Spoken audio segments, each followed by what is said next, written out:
हमने शहर को दी एक नई पहचान, हम हैं सिंघानिया बिल्डकॉन।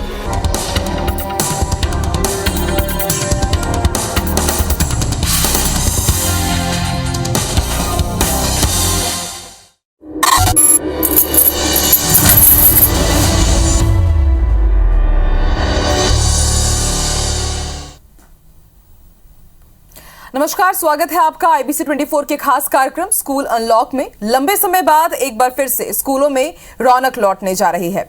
स्कूल एक बार फिर गुलजार होने जा रहे हैं। ऐसे में अब सवाल यह है कि कोरोना काल में जब बच्चों की पढ़ाई इतनी इफेक्ट हुई है, तो अब बच्चों की पढ़ाई कैसे ऑन ट्रैक आए, कैसे बच्चों के लिए सही स्कूल का चुनाव करें। स्कूल से जुड़े आपके सारे सवालों का जवाब मिलेगा हमारे इस खास कार्यक्रम में। तो आइए बिना देरी के जल्दी से शुरू करते हैं आज का ये सफर।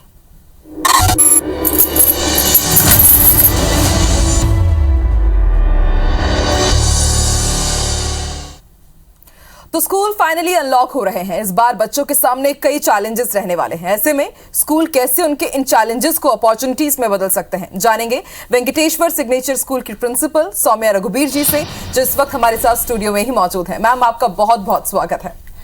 Ma'am, as we know, corona काल में बच्चों के लिए काफी टफ टाइम रहा है। पढ़ाई के लिए वो लोग टोटली मोबाइल पर डिपेंड थे और ये किसी चैलेंज से कम नहीं था, क्योंकि जब बच्चे स्कूल में जाते हैं तो काफी उनका कम्युनिकेशन होता है, टीचर्स से मिलते हैं, बच्चों से मिलते हैं, अपने साथ के जो बच्चे स्टूडेंट्स फ्रेंड्स रहते हैं उनसे मिलते हैं। तो ऐसे में बीइंग अ प्रिंसिपल, स्टूडेंट्स पर कितना असर आपने देखा कि ऑनलाइन स्टडीज रहती है, कितना इफेक्ट हुए हैं बच्चे?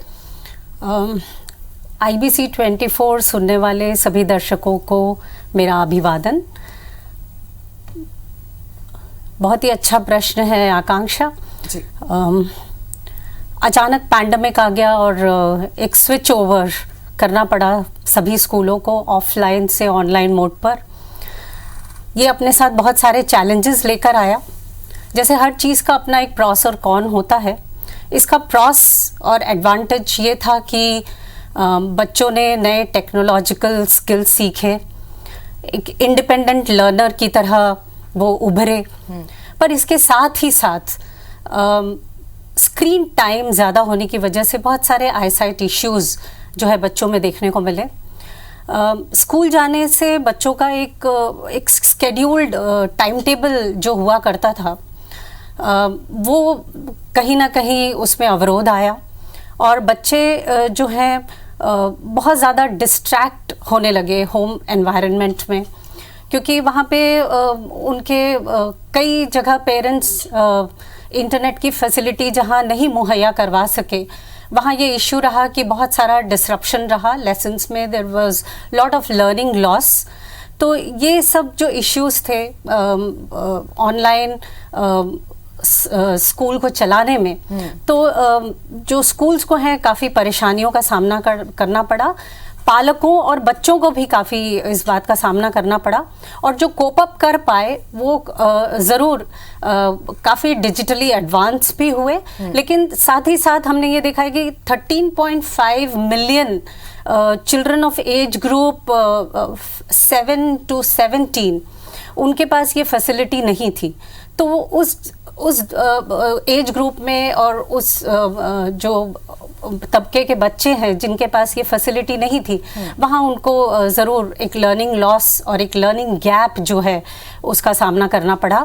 और अभी हाँ, ऑफलाइन स्कूल्स जो है वो शुरू हो चुके हैं और वापस चीज़ें जो है वो नॉर्मलाइज हो रही हैं और शिक्षक और स्कूल सिस्टम जो है हर चीज़ को वापस स्ट्रीमलाइन करने की कोशिश में जुट गया है और उस लर्निंग गैप को पाटने के लिए मेहनत कर रहा है। बिल्कुल मैम, मेहनत की बहुत ज़्यादा ज़रूरत पड़ेगी, क्योंकि बच्चों को पूरी तरह से ऑनलाइन मोड में अब ऑफलाइन मोड में लाना बहुत टफ रहने वाला है मैम। स्पेशली छोटे बच्चों के लिए काफ़ी टफ रहेगा, क्योंकि उनकी मोबाइल में डिपेंडेंसी उतनी नहीं होती है, लेकिन अब उन्हें ब्रेकफास्ट करना है तो एज पर शेड्यूल की टाइम टेबल क्या है, सिलेबस मोबाइल के हिसाब से उन्हें करना है। और ऐसे में हमने देखा है कि काफ़ी मेंटली इफेक्ट भी हो रहे हैं। तो बच्चों के लिए ये फेज कैसा रहा? मैं खास तौर पर केजी स्टूडेंट्स और जो छोटे छोटे बच्चे रहते हैं उनके लिए जानना चाहूंगी कि फेज कैसा रहा और आपके इंस्टीट्यूट ने कैसे उनके लिए कोप अप किया। जी, मोटिवेशन की जहाँ बात है तो there was lot of lack of motivation. Of course छोटे बच्चे एक जगह पे बैठ नहीं पाते हैं और स्कूल के एनवायरनमेंट में उनको हम एक प्ले वे मेथड से पढ़ाते हैं। जब बच्चे का मूड ना हो तो हम उनको किसी और आर्ट एक्टिविटी में, किसी और एक चैलेंजिंग एक्टिविटी में उनको हम साथ में लेकर उनको एक लर्निंग करवाते हैं। वो चीज़ ज़रूर मिसिंग थी। और अब जो है ऑफ कोर्स स्कूल जब वापस ऑफलाइन मोड में आ गया है, we are trying to cope up with the learning loss. और हमारे स्कूल ने एक बहुत ही माइक्रोसॉफ्ट टीम्स के माध्यम से बहुत ही अच्छे तरीके से ऑनलाइन शिक्षा जो है 2 साल तक बहुत अच्छे से बच्चों को एंगेज किया। ना केवल सिर्फ ये प्लेटफॉर्म बल्कि बच्चों को और भी कई सारे सॉफ्टवेयर्स और ऐसे ऐप से अवगत कराया गया जिसमें वो बच्चे बहुत अच्छे से एंगेज हुए। उनको क्विज़ जो है वो ऑनलाइन मोड से, उनको क्विज़ के द्वारा, उनको आर्ट एक्टिविटीज़ के द्वारा, कैनवास करके एक ऐप होता है उसके द्वारा काफ़ी एंगेज करके हमने जो है वो लर्निंग कराई। मैम मतलब कहा जा सकता है कि वेसिस के थ्रू जो डिसएडवांटेजेस थे मोबाइल के बच्चों के ऊपर, जो मेंटली फिजिकली उनके ऊपर इफेक्ट कर रहे थे, उनको एडवांटेजेस के तौर पर आप लोगों ने मोड़ दिया है। जी बिल्कुल। मैम एक अच्छे स्कूल की अगर बात की जाए तो बच्चों के लिए नींव का काम करते हैं वो लोग, फ्यूचर बिल्डअप का काम करते हैं। आप क्या देखती हैं, आप प्रिंसिपल भी हैं, तो स्कूल में ऐसी कौन सी क्वालिटीज होनी चाहिए जो पेरेंट्स को जरूर परखनी चाहिए? क्योंकि अब एडमिशन के जो सेशंस की शुरुआत होने वाली है, सभी स्कूल कई तरह के वादे करते हैं, लेकिन जब वो वादे पूरे करने की बारी आती है तो कहीं ना कहीं वो पीछे छूट जाते हैं। तो कौन सी क्वालिटीज अटमोस्ट इंपॉर्टेंट रहेंगी? पालकों को बहुत ही विवेकपूर्ण प्रयास जो है स्कूल चुनने में करना चाहिए। सबसे पहले तो आप ये देखें स्कूल का चुनाव करते समय कि स्कूल का जो स्टाफ किस तरह का है। क्या स्कूल के पास एक क्वालिफाइड, डेडिकेटेड, कमिटेड स्टाफ है? एजुकेशन के मापदंड के हिसाब से उनका एक अपना करिकुलम होता है, हर बोर्ड का अपना एक अलग करिकुलम होता है। क्या स्कूल का भी एक अपना कोर करिकुलम होता है? तो स्कूल के कोर करिकुलम में किस तरह के ऑफर्स जो है स्कूल प्रोवाइड करता है, प्लस टीचर स्टूडेंट रेशियो। क्या टीचर स्टूडेंट रेशियो ऐसा है कि वहाँ इंडिविजुअल अटेंशन एक स्टूडेंट को मिलता है? एक्स्ट्रा करिकुलर एक्टिविटीज़ या को करिकुलर एक्टिविटीज़ में क्या वो बैलेंस बना के रखता है? स्पोर्ट्स इंफ्रास्ट्रक्चर कैसा है? क्या बच्चे की physical development, social development, emotional development, क्या इन सभी पैरामीटर्स को स्कूल देखने में, बच्चे के सर्वांगीण विकास में क्या वो सहायक है?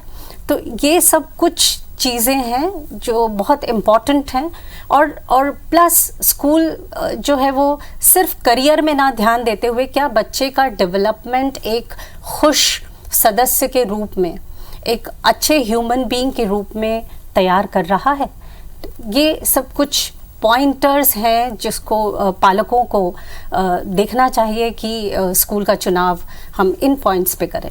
बिल्कुल मैम, हम लोग इंफ्रास्ट्रक्चर पर ध्यान दे देते हैं, वहां पर पढ़ाई कैसी हो रही है इस पर ध्यान देते हैं, लेकिन एक अच्छा इंसान कैसे बनाया जाए, क्योंकि जैसा कि आपने बताया कि नींव यहीं से ही रखी जाती है बच्चों के अच्छे संस्कार के लिए, उनकी परवरिश के लिए, तो ये भी बहुत ज्यादा इंपॉर्टेंट हो जाता है मैम। और जिन भी क्वालिटीज का आपने जिक्र किया VSS के बारे में जब हम पढ़ रहे थे, तो सारी क्वालिटीज कहीं ना कहीं वो प्लस तो होती ही है और दूसरी चीजें भी कई एड ऑन हो रही है, जैसे बहुत बड़ा कैंपस है, बैडमिंटन कोर्ट है, लॉन कोर्ट है, स्विमिंग पूल है। इससे समझा जा सकता है कि आपका फोकस ना सिर्फ पढ़ाई स्टडीज में है बल्कि जो को करिकुलम एक्टिविटीज है उसमें भी है। तो मैम इसको कितना आप जरूरी मानती हैं कि स्टडीज तो चल ही रही है लेकिन ये भी बहुत इंपॉर्टेंट हो जाता है, क्योंकि बच्चे उतने अच्छे से घुल मिल नहीं पाते हैं। पढ़ाई में तो कोई टॉप कर रहा होता है लेकिन जब कम्युनिकेशन की बात आती है तो थोड़ा पिछड़ जाता है, तो इसको कितना इंपॉर्टेंट आप मानते हैं? ये भी एक बहुत अच्छा प्रश्न है आकांक्षा। को करिकुलम एक्टिविटी एक बहुत अहम भूमिका जो है बच्चों के सर्वांगीण विकास में करता है। सबसे पहले तो ये बहुत ज़रूरी है स्कूल को कि करिकुलम जो मेन स्ट्रीम सब्जेक्ट्स हैं और जो उनका जो है को करिकुलर एक्टिविटीज़ के साथ इंटीग्रेशन किस तरह का है। VSS में पर्टिकुलरली हम लोग जो भी सब्जेक्ट पढ़ाया जाता है उसको हम बहुत ही टीम वर्क के द्वारा उसको परफॉर्मिंग आर्ट्स के साथ जोड़कर पढ़ाते हैं। जिसे national education policy art integration के नाम से जानता है। को करिकुलर एक्टिविटीज़ इसके द्वारा बच्चों में commitment, life skills, time management, there's an emotional skill development, social skill development, team building, team spirit और नेवर गिव अप एटीट्यूड, ये सब स्किल्स बाय डिफ़ॉल्ट बच्चों में निहित करता जाता है। और स्पोर्ट्स को हम फिज़िकल फिटनेस से कभी ना जोड़ें। स्पोर्ट्स एकमात्र ऐसा एक्टिविटी है जो आपको हारना सिखाता है। तो हमारे स्कूल में वेंकटेश्वर सिग्नेचर स्कूल में स्पोर्ट्स का एक इंटरनेशनल स्टैंडर्ड का एक स्ट्रक्चर है, जिसमें हर तरह के कोचेस हैं। We have lawn tennis court, we have badminton court, we have basketball court, we have cricket ground, we have football ground, archery, fencing, swimming pool. ये सब जो हैं अलग अलग तरह के स्किल्स डेवलप करने के लिए बच्चों के लिए सहायक हैं। और को करिकुलर एक्टिविटीज़ के द्वारा बच्चों में इंटरेस्ट जो है वो हम मेंटेन कर सकते हैं। और इस को करिकुलर एक्टिविटीज़ और जो मेन स्ट्रीम एक्टिविटीज़ है, जो मेन करिकुलम है, मेन सब्जेक्ट है, उसको अगर हम इंटीग्रेट करके अगर स्कूल पढ़ाता है तो बच्चों की एक ओवरऑल पर्सनालिटी में निखार जो है वो ला सकते हैं। बिल्कुल। मैम, आपसे भी मैं समझना चाहूंगी, आपने बात की को करिकुलम एक्टिविटीज की तो बात होगी, लेकिन कुछ बच्चे होते हैं जिनमें झिझक देखी जाती है कि वो को करिकुलम एक्टिविटीज के लिए भी अपने आप को इतने आगे अच्छे से नहीं ला पाते हैं, तो क्या उनके लिए भी आप लोग अलग से कुछ असिस्टेंस या असिस्ट उनके लिए देते हैं? बिल्कुल। ऐसा मैंने अभी तक ऐसे कोई बच्चा नहीं होता है जो जिसको किसी में इंटरेस्ट ना हो। हर बच्चा यूनिक है, एवरी चाइल्ड इज डिफरेंट, तो उसमें कुछ ना कुछ इंटरेस्ट रहता ही है। तो वो ये समझने की आवश्यकता है, तो ये टीचर का एक बहुत बड़ा रोल होता है कि वो समझने की आवश्यकता है कि उसका स्ट्रेंथ क्या है, उसका वीकनेस क्या है, उसको किस विधा में इंटरेस्ट है। तो ऐसा हम एक प्लेथोरा ऑफ एक्टिविटीज़ बच्चों से कराते हैं, जिसके माध्यम से हमको ये समझ में आता है कि इस बच्चे का कुकिंग में इंटरेस्ट है, या डांस में इंटरेस्ट है, या किसी एक पर्टिकुलर स्पेसिफिक स्पोर्ट्स में इंटरेस्ट है, या म्यूज़िक, वोकल म्यूज़िक में इंटरेस्ट है, या इंस्ट्रूमेंटल म्यूज़िक में इंटरेस्ट है। तो हम ऐसी हर चीज़ बच्चे को ऑफर करते हैं थ्रू डिफरेंट मोड, जिससे बच्चे के इंटरेस्ट की परख होती है। और फिर बच्चे को हम इतना फ्रीडम देते हैं कि बच्चा उस विधा में आगे बढ़कर निखर सके। तो किस तरह से वीएसएस काम कर रहा है बच्चों को उनके फ्यूचर बिल्डअप करने के लिए, उनका फ्यूचर शाइन हो, इसके लिए वो लगातार काम कर रहा है, और क्या कुछ खासियत है, और इसके साथ ही हम जानेंगे कि और क्या कुछ क्वालिटीज स्कूल में होनी चाहिए अगर आप अपने बच्चों के लिए किसी नए स्कूल की तलाश कर रहे हैं। वो स्कूल की तलाश इस खास कार्यक्रम के जरिए जरूर पूरी होगी। सौम्या जी लगातार हमारे साथ जुड़ी हुई है। मैम, एजुकेशन वर्ल्ड सर्वे की अगर मैं बात करूं तो इस सर्वे के जरिए देखा जाता है कि देश में टॉप स्कूल कौन है, और टॉप 10 स्कूलों में वेंकटेश्वर सिग्नेचर स्कूल का नाम शुमार है। तो ये छत्तीसगढ़ के लिए भी उपलब्धि की बात है, और आपके स्कूल के लिए तो है ही, और इसके साथ ही छत्तीसगढ़ का नंबर 1 स्कूल भी है आपका स्कूल। तो इसके पीछे क्या मेन पॉइंटर्स रहे, और किस तरह से आपकी पूरी टीम इसमें जुटी हुई है? Akanksha, thank you for asking this question. VSS के चेयरमैन कैप्टन अंकुर ढिल्लन ने भारतीय सेना में बतौर कैप्टन अपनी सेवाएं दी हैं, और उनके नेतृत्व में अनुशासन, leadership qualities, clarity of vision, never give up attitude जैसे वैल्यूज संस्था और टीम को हमेशा मिलती है। ये उनका एक ड्रीम प्रोजेक्ट है, और इसे बहुत ही खूबसूरती से डिज़ाइन किया गया है। ये स्कूल अपने आप में एक बहुत ही उम्दा इंस्टीट्यूशन है, स्टेट ऑफ आर्ट इंफ्रास्ट्रक्चर है। इसमें हर क्लासरूम जो है ये टाटा क्लास एज मॉड्यूल से परिपूर्ण है। इसमें इंटरैक्टिव पैनल्स हैं, सभी टीचर्स क्वालिफाइड है, माइक्रोसॉफ्ट ट्रेंड टीचर्स हैं। हमारा स्कूल माइक्रोसॉफ्ट शोकेस स्कूल है। स्पोर्ट्स इंफ्रास्ट्रक्चर बहुत ही उम्दा इंटरनेशनल स्टैंडर्ड्स का है, जिसमें 4 tennis court, 2 basketball court, cricket ground, football ground, track, athletic track है, सिंथेटिक ट्रैक है हमारे पास, ऑल वेदर स्विमिंग पूल, एक बायोडाइवर्सिटी पार्क है जिसके माध्यम से हम बच्चों को एग्जिस्टेंस विद नेचर सिखाते हैं। उस बायोडाइवर्सिटी पार्क में there is a birds paradise, there is a butterfly park and there is a pond ecosystem, जिसमें बच्चा एक क्रिएटिव स्किल्स, एक imagination skills, problem solving, decision making, उसके अलावा सस्टेनेबल डेवलपमेंट गोल्स को किस तरीके से करिकुलम में इंटीग्रेट करके पढ़ाया जाए, ये भी बच्चा सीखता है। There are 500 CCTV cameras for security, और हर एक चीज़ जो एक स्कूल को स्कूल में होलिस्टिक बच्चे की होलिस्टिक डेवलपमेंट में सहायक है, ऐसी हर एक चीज़ उस इंफ्रास्ट्रक्चर में मौजूद है। रायपुर के देखने वाले सभी दर्शकों से मैं अनुरोध करूंगी कि एक बार ज़रूर इस खूबसूरत से स्कूल को ज़रूर विज़िट करें और उसको फील करें। बिल्कुल मैम, आपने समझाया कि आखिर क्यों देश के टॉप 10 स्कूल्स में ये शुमार है, और जितने भी पॉइंटर्स आपने बताए हैं वो जस्टिफाई भी से कर रहे हैं। मैम, पेरेंट्स की अगर मैं बात करूं तो बहुत टेंस्ड रहते हैं वो बच्चों के लिए और उनके एजुकेशन के लिए, और स्पेशली अभी जब हम देख रहे हैं कि कोरोना काल के बाद कितने बच्चों की अभी पढ़ाई में कितनी बाधाएं आई हैं, तो एज अ प्रिंसिपल आप पेरेंट्स से क्या कहना चाहेंगे कि वो किन बातों का ध्यान रखें जब वो स्कूल सिलेक्शन के दौरान, क्योंकि स्कूल के बारे में कहा जाता है कि स्कूल चुनना यानी कि बच्चों का फ्यूचर हम चुन रहे हैं। बिल्कुल बिल्कुल। प्राइमरी ऑब्जेक्टिव स्कूल का क्या है? Primary objective is to provide quality education, to facilitate overall personality development, to instil high moral values, to provide opportunities to each child.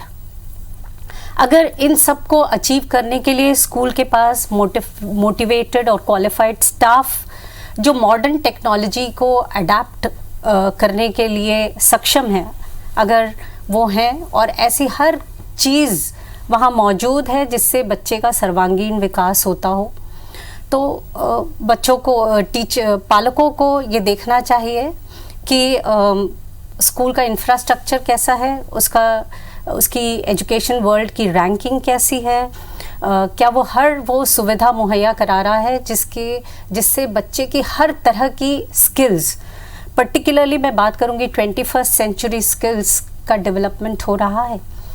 तो इन सब बातों का ध्यान अगर पालक चुनाव करते समय करें तो मेरे ख्याल से वो एक सही स्कूल का चुनाव करने में सक्षम होंगे। तो बिल्कुल ये बहुत छोटी छोटी बातें हैं मैम, लेकिन कहा जा सकता है कि गोल्डन टिप्स होंगे, बहुत इंपॉर्टेंट फैक्टर्स हैं ये जब भी कोई पेरेंट्स अपने बच्चों के लिए स्कूल सिलेक्शन के लिए करते हैं। मैम, एक मिथ की अगर मैं बात करूं कि अमूमन सुना जाता है और कहा भी जाता है कि बेस्ट स्कूल के लिए आपके बच्चों को कहीं बड़े शहर ही भेजना होगा, और लेकिन रायपुर में VSS हम देख लें, इसके लिए किसी बड़े शहर में हमें जाने की जरूरत नहीं है। नो डाउट छत्तीसगढ़ का कैपिटल है रायपुर, लेकिन फिर भी कहा जाता है कि अगर आप मेट्रो सिटी में जाएंगे तभी आपके बच्चे की पढ़ाई अच्छी हो पाएगी। तो इस पर आपके क्या व्यूज हैं मैम? ये बिल्कुल एक मिथ है। I can't agree more with you Akanksha. ये ज़रूर एक मिथ है कि बड़े शहरों में ही अच्छे स्कूल होते हैं। वेंकटेश्वर सिग्नेचर स्कूल इसका एक उदाहरण है कि यहाँ एक इंटेलेक्चुअली चैलेंजिंग एनवायरनमेंट है और सभी सुविधाएं हैं जो शिक्षकों में शिक्षण में सहायक हैं, और ऐसी सभी सुविधाएं हैं जिससे वो परिपूर्ण हैं। और जितनी बातें मैंने कही स्पोर्ट्स इंफ्रास्ट्रक्चर के बारे में, बायोडाइवर्सिटी पार्क के बारे में, टाटा क्लास एज स्कूल में मौजूद है जिसके माध्यम से बच्चों को पढ़ाया जाता है। मेरे टीचर्स जो है वो माइक्रोसॉफ्ट ट्रेन टीचर्स है। इसके अलावा एक बहुत बड़ी जो पॉइंट वेंकटेश्वर सिग्नेचर स्कूल की है कि स्टडी अब्रॉड प्रोग्राम में ये बहुत काम कर रहा है। So it is making children develop that global citizenship.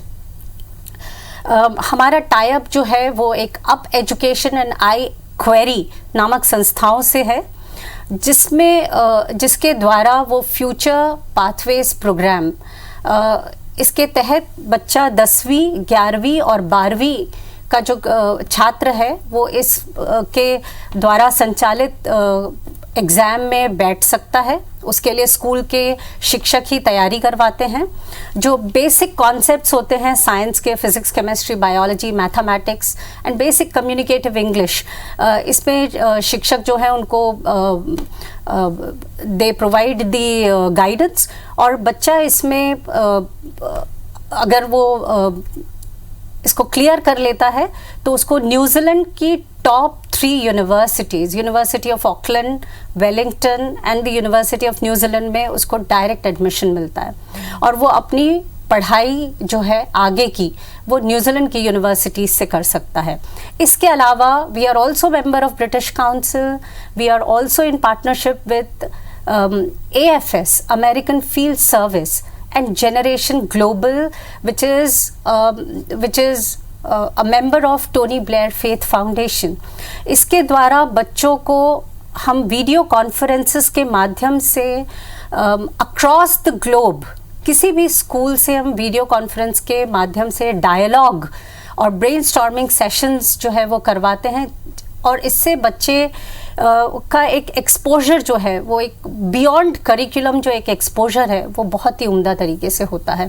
तो this is one very beautiful feature that Venkateshwar signature school offers, and we are very proud to have these partnerships with institutions of great names. Yes. Ma'am आपने main stream courses की बात की, subjects की बात की, को curriculum activities की बात की, और इसके साथ ही आपने वो सारी खूबियाँ बताई कि जो एक स्कूल में होने चाहिए, एंड आई गेस कि VSS कहीं ना कहीं इनको ज़रूर पूरा कर रहा है, सभी को जस्टिफाई कर रहा है, और इसलिए शायद ma'am VSS is not only Venkateshwar signature school, value, strength and success के साथ भी ये आगे बढ़ रहा है। मैम बहुत बहुत शुक्रिया IBC 24 में आने के लिए, और स्कूल कैसे चुने पेरेंट्स उनको ये गाइड करने के लिए बहुत बहुत शुक्रिया मैम। और इसी के साथ हमारे इस खास कार्यक्रम में फिलहाल इतना ही। देश और दुनिया की तमाम खबरों के लिए आप देखते रहिए IBC 24। नमस्कार।